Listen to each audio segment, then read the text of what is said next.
구약성경 예레미야애가 3장 55절부터 66절까지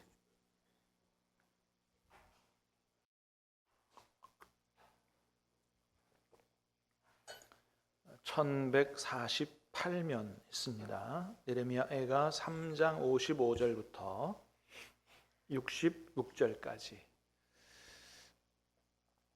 말씀을 교독하여 받들어 읽겠습니다. 하나님의 말씀입니다. 여호와여, 내가 심히 깊은 구덩이에서 주의 이름을 불렀나이다.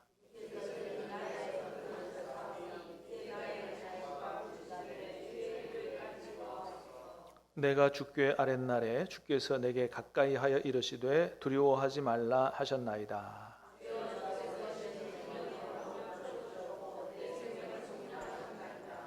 여호와여, 나의 억울함을 보셨사오니 나를 위하여 원통함을 풀어 주옵소서.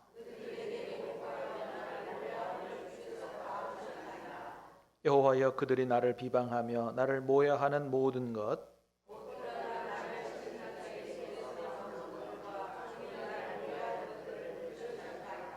그들이 앉으나 서나 나를 조롱하여 노래하는 것을 주목하여 보옵소서.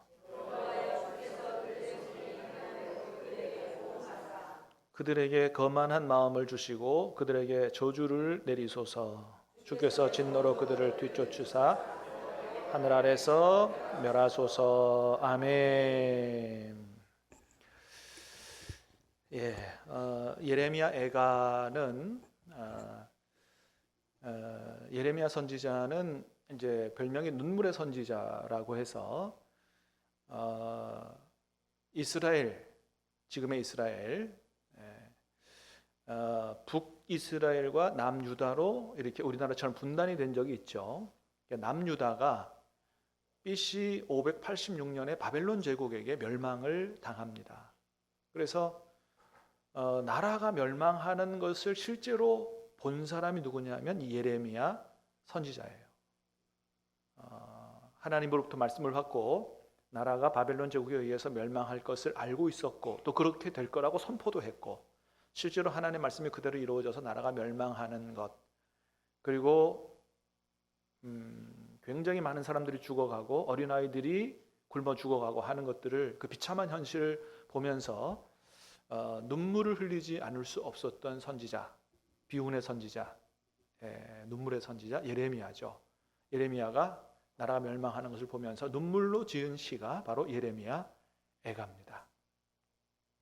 자, 오늘 본문에는 예레미야의 기도가 나타나 있는데 한마디로 말하면 하나님, 우리나라의 현실을 보시고 내 기도를 들어주시고 이 나라를 이 고통 가운데서 건져달라고 하는 나라를 위한 중보 기도, 예레미야의 중보 기도가 나와 있는 겁니다. 자, 그런데 이제 어떻게 기도하냐 하면 먼저는 이전에 하나님 내 기도에 들어 응답하셨잖아요. 하나님, 나도 죽을 뻔한 위기가 있었는데 하나님이 그때 내 기도를 들어주셔서 나를 구원해 주셨잖아요. 그러니까 자기의 옛날에 기도 응답, 하나님께서 자기를 건져주시는 것을, 그 경험, 그 구원의 경험을 떠올리면서 하나님 예전에 내 기도에 그렇게 응답하셨던 것처럼 오늘도 내 기도를 들어주시고 이 나라를 건져달라고 기도를 하는 겁니다. 여러분, 들어서 아는, 배우는 신앙으로 끝나지 말게 되기 바라고 성경 안에 계신 하나님이 살아계신 하나님을 경험하고 여러분 살아계신 하나님을 만날 수 있기를 주님의 이름으로 축복합니다. 그런 작은 경험들이 자꾸 우리의 믿음을 성장시켜 가는 거거든요. 하루아침에 다윗이 골리앗과 싸워서 이긴 게 아니에요. 그 이전에 어렸을 때부터 다윗은 어떤 경험을 많이 했어요. 양이 사자나 곰에게 옮겨가서 잡혀가면 가가지고 기도하고 하나님 도와주십시오 해서 하나님의 도우심을 따라서 사자와 곰도 이긴 경험이 있는 거거든요. 그런 경험 속에서 자꾸 믿음이 자라가는 거고 나중에 골리앗 앞에서도 두렵지 않는 사람으로 변하게 되는 것처럼 우리가 잘 아는 것처럼 제일 먼저는 뭐예요? 살아계신 하나님을 인격적으로 만나는 것으로부터 진짜 신앙생활이 시작되고 그래서 단순히 성경 공부하는 것으로 끝나는 게 아니고 살아계신 주님을 더 깊이 알아감으로 믿음이 성장하고 나중에는 어떤 어려움을 당해도 두려워하지 않고 또 큰 환난도 넘어설 수 있는 이런 믿음의 이제 장성한 사람들로 서게 되는데, 자, 저와 여러분들과 우리 자녀들에게까지 다 그런 은혜가 충만하게 임하기를 주님의 이름으로 축복합니다. 자, 먼저 예레미야는 어떤 경험을 떠올리냐 하면 55절에 보니까 그랬어요. 그죠? 여러분 성경책 보시고서 55절 시작. 여호와여, 내가 심히 깊은 구덩이에서 주의 이름을 불렀나이다. 심히 깊은 구덩이에 예레미야가 떨어진 적이 있습니다. 예레미야서 38장에 잘 기록되어 있습니다.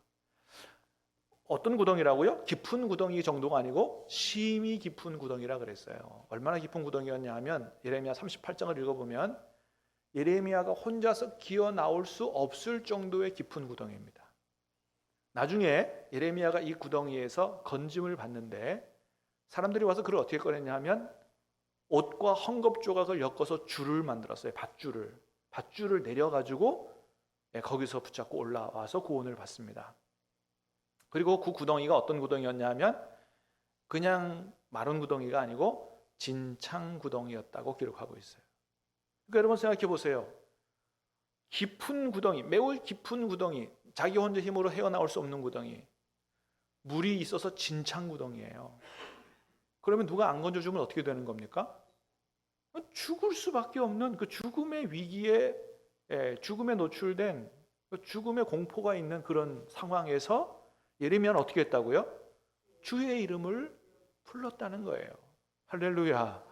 우리 모든 성도들이 이런 깊은 구덩이, 환난, 위기, 죽음의 공포 가운데서 두려워 떨고 좌절하고 낙심하고 하기보다 주님의 이름을 부를 수 있는 은혜가 있기를 주님의 이름으로 축복합니다. 이게 믿음을 가진 사람의 모습이라는 거예요. 여러분, 다 어려움을 만난다고 다 죽는 게 아니에요. 그죠? 어려움을 만나도 오히려 어떻게 해요? 더 하나님을 찾고 하나님을 경험하고, 할렐루야, 더 믿음이 성장하고 나중에는 하나님을 경험하고 간증하는 사람이 있는 거예요. 그런 은혜가 우리 모든 성도들에게 있기를 주님의 이름으로 축복합니다. 나의 하나님은 살아계신 하나님이요, 하나님은 구원자 하나님이요, 나를 지옥에서도 건지시는데 이 어려운 가운데 못 건지시겠느냐라는 믿음을 가지고 오히려 독수리의 날개치며 올라감 같은 이런 은혜가 있기를 주님의 이름으로 축복합니다. 여러분, 이게 하나님을 믿는 축복 아니겠어요? 세상 사람들은 절대로 누릴 수 없는 이런 축복. 그래서 뭐라 그래요? 아무것도 염려하지 말고 오직 우리 구할 것을 기도와 간구로 감사함으로 믿음으로 하나님께 아뢰면 모든 지각에 뛰어나신 하나님이, 지각에만 뛰어나신 게 아니에요, 모든 환난보다 뛰어나신, 어려움보다 뛰어나신 하나님이 마음을 평안케 하시고 구원하실 줄 믿습니다. 그렇습니다. 그래서 56절에 보니까 그랬어요. 56절 시작. 주께서 이미 나의 음성을 들으셨사오니 이제 나의 탄식과 부르짖음에 귀를 기울이시고 가리지 마옵소서. 이미 나의 음성을 들으셨다. 이 하나님께서 예레미야의 기도를 응답하셨다는 거예요. 어떻게 응답하셨는지 보니까 57절에 그랬어요. 57절에 시작. 내가 주께 아랫날에 주께서 내게 가까이 하여 이르시되 두려워하지 말라 하셨나이다. 예레미야의 기도에 하나님 어떻게 응답하셨다고요? 첫 번째는 주께서 내게 가까이 하셨다. 믿습니까? 여러분, 주님이 나와 함께 계신다는 것을 이해만 하지 말고 그게 느껴질 수 있기를 주님의 이름으로 축복합니다. 정말 주님이 나와 가까이 계시는 것 같아. 여러분, 그게 믿어지고 그것만 느껴져도요, 얼마나 행복한지 몰라요. 얼마나 행복한지 몰라요. 세브란스 갔다 와서 제가 간증했잖아요. 그죠? 하나님이 내 곁에 계시는 것 같더라. 곁에, 어려울수록 우리는 더 큰 그런 은혜를 체험할 수가 있어요. 사람들이 다 나를 떠나도 주 예수 나를 안 버리실 줄 믿습니다. 내게 가까이 계시거든요. 그걸 느끼는 거거든요. 그리고 주님 뭐라 그러세요? 두려워하지 말라. 얼마나 예레미야에게 큰 힘과 능력이 됐겠어요. 얼마나 큰 위로가 됐겠어요. 여러분, 주님의 위로가 여러분에게 넘치기를 주님의 이름으로 축복합니다. 그렇습니다. 그래서 하나님이 가까이 하시는 게 느껴지고 하나님의 음성도 듣고 위로하고 힘을 얻었어요. 결국은 하나님께서 어떻게 해주셨냐면 그의 원통함을 풀어주시고 구원해 주셨다. 58절 시작. 주여 주께서 내 심령의 원통함을 풀어주셨고 내 생명의 속량하셨나이다. 그거 보세요. 예레미야의 기도를 들어주시고 원통함을 풀어주시고 생명을 건져주시잖아요. 여러분, 이 하나님이 저와 여러분의 하나님이신 줄로 믿습니다. 오늘 구역 모임 하면서 우리 성도들 중에서 이런 어려움을 당하신 분들은 없는지, 또 여러분이 이전에 경험했던 그 하나님을 간증도 하시고 나누고 어려움을 당한 성도들을 이런 말씀으로 위로하고 소망 갖도록 그렇게 세워가는 구역 모임 될 수 있기를 간절히 바랍니다. 자, 64절부터 66절까지 시작. 여호와여, 주께서 그들의 손이 행한 대로 그들에게 보응하사 그들에게 거만한 마음을 주시고 그들에게 저주를 내리소서. 주께서 진노로 그들을 뒤쫓으사 여호와의 하늘 아래에서 멸하소서. 아멘. 자, 그래서 오늘 본문의 예레미야의 기도는 첫 번째는 이 나라를 구원해 달라는 기도 하나이고, 또 하나는 뭐냐면 원수들을 향한 기도예요. 어떻게 해달라고요? 보응해 주시고 거만한 마음을 주시고 저주를 내려주시고 멸하소서. 하나님 그들을 심판해서 멸망하게 하소서. 이렇게 기도하고 있는 거예요. 여러분, 예수님은 원수를 위해서, 너희를 핍박하는 자를 위해서 우리 기도하고 원수를 사랑하고 이렇게 하라고 말씀하시잖아요. 근데 믿음의 사람들이 오히려 원수 사랑을 안 하고 이렇게 기도한다 이거죠. 어떻게 이해를 해야 됩니까? 그래서 우리가 이걸 잘 분별을 해야 되는데, 우리가 나를 핍박하는 자를 위해서 기도하고 또 원수도 사랑하고 하는 것은 개인적인 원한 관계에 있을 때는 어떻게 해요? 그들을 용서해 달라고 그러고, 하나님 나도 용서할 수 있게 해달라고 그렇게 하는 거고, 하나님 나라의 대적자들을 위해서 기도할 때는 그거는 어떻게 해요? 그건 우리를 대적하는 게 아니고 하나님 나라를 대적하는 거기 때문에 그런 세력은 어떻게 해요? 무너지도록 기도하는 것이 맞다라고 하는 겁니다. 하나님을 대적하고 하나님 나라를 대적하기 때문에 하나님의 살아계심을 보여주시고 하나님이 공의로 심판해 주시고, 하나님 나라를 대적하고 하나님을 대적하는 세력은 무너지게 하옵소서라고 기도하는 것이 그게 맞다라고 하는 거죠. 오늘 사실은 지금 오전에 예배를 드렸겠죠. 전국에서 한국교회가 다 광화문으로 모여서 주일 예배를 서울에서 드렸습니다. 뭐 때문에 그러냐 하면 포괄적 차별금지법 제정 반대 때문에 그런 거예요. 왜냐하면 지금 그만큼 심각한 위기까지 와 있다라고 하는 겁니다. 잘 아시는 것처럼 포괄적 차별금지법이 겉으로 보기에는 사람을 차별 안 하니까 좋은 것 같지만 그 안에 독소 조항이 있다는 거죠. 특별히 뭐예요? 동성애자가 합법적으로 용인될 수 있도록 하는 독소 조항이 거기 있다. 그래서 누구라도 다 이제는 평등하게 차별하지 말아야 된다. 다시 말해서 동성애는 안 된다, 동성애는 죄라고 얘기하면 차별로, 그게 이제 법으로 제정되면 그거 차별하는 거고 인권을 차별하는 거고 해서 법적 제재를 받을 수 있는 근거가 마련이 되는 거거든요. 그게 지금 외국 상황을 보면 우리나라가 지금 어느 정도로 이게 심각한 위기까지 와 있는지를 잘 알게 되는데, 미국 같은 경우는 동성애에 관해서 어떤 감리교 목사님이 설교했다고 쫓겨났습니다.